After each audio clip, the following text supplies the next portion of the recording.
Hello, welcome again to another episode of the Fisheries Insight podcast. In this episode, I am going to talk about two topics, and they are very dear to my heart.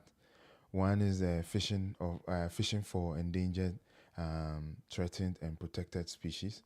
That is when you look at the Fisheries and Aquaculture Act, 2025 Act 1146. Um, the section 45 talks about fishing for endangered, threatened, and protected species. Then when you come to the next section, which is 46, it talks about the protection of gravid and juvenile lobsters and other juvenile fish. I'll read. So 45, we talks about the endangered species. The clause 1 says a person shall not fish for endangered, threatened, or protected species in the fishery water of the Republic, unless with written authorization from the Commission, in consultation with the Water Resource Commission and the Wildlife Division of the Fisheries Commission.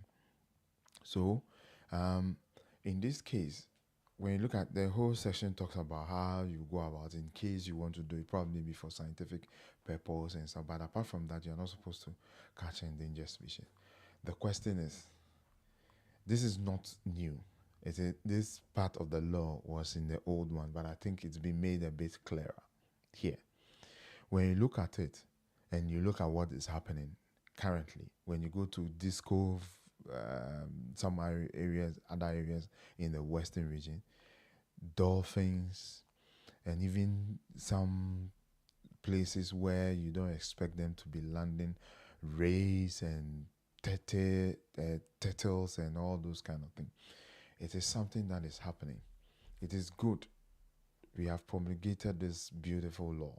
It is good, but enforcement, that is something that runs through all the my series in terms of this podcast, because you tend to see that we have the law, but people are. Recently, I saw a video where dolphins, people have caught them, and what they were doing to them. Just don't want to see it in this podcast.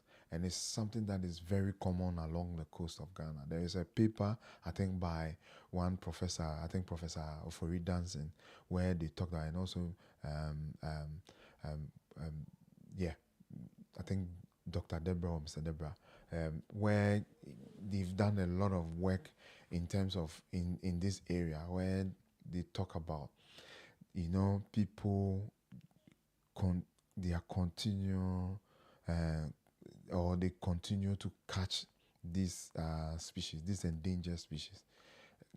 Ghanaian fish, especially with the artisanal fishes, they tend to catch some of these.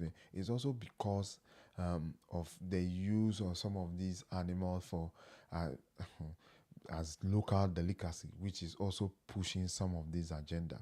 So it's good to have it in the law, but implementation, there's fine. There's also fine for those who end up catching endangered species and that kind of stuff. When you read the same 45 clause 5, the penalty that is associated with it says that a person who contravenes subsection 1 to 1 3 or 4 commits an offense and is liable on summary conviction of to a fine of not less than 1,000 penalty unit and not more than 10,000 penalty unit in the case of an inland artisanal fishing vessel or a marine fishing vessel or semi-industrial fishing.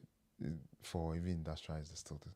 But you see, this problem still persists because most of these fishermen are still using nets that are not, and they fish around areas where they think that there are a lot of dolphins, and because in those areas tend to have other fish species, and then they end up catching them. And when they bring them, there is also market for them. There is something called kako and all those kind of things, that salted fish that people use for stew and soup, which is also driving some of these things.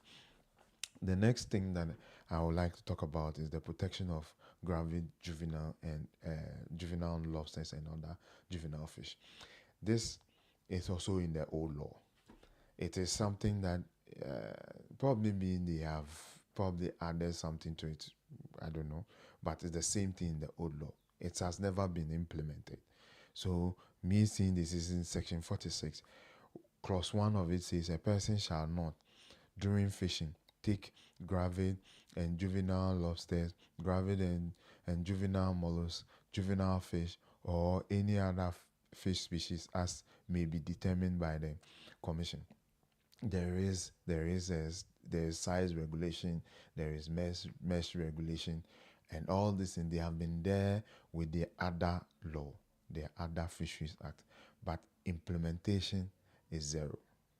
Implementation is zero. There's still a fine, the 1,000 penalty, and not more than 10,000 penalty unit. It's something that is there. In a country where people eat them the smallest of fish, this law, and even we've seen it. You go to the market, or even when you go to the landing key, you see the size of fish that fishermen are landing. They are very small, minute, very small fishes. And you could see some are gravid, there are a lot of eggs in them, but still they catch them. So I'm wondering how they are going to implement it, because for over the years, implementation of this uh, section in their previous law was non-existent, and it was a common sight when you go to the landing key to see juvenile fish, gravid fish, just like seeing the ray, seeing sharks, you can see hammerhead, you can see dolphins and porpoises, and uh, all sorts of aquatic organisms that are protected and endangered are even on the IUCN list, red list. They still land them. So I'm just wondering. The law is very good. It's a very beautiful law. It has been in the old law, but the problem has to do with implementation, and it's something that I keep on hammering in all my podcasts when it comes to some of these things. I'd like to end it here, and thank you for your attention.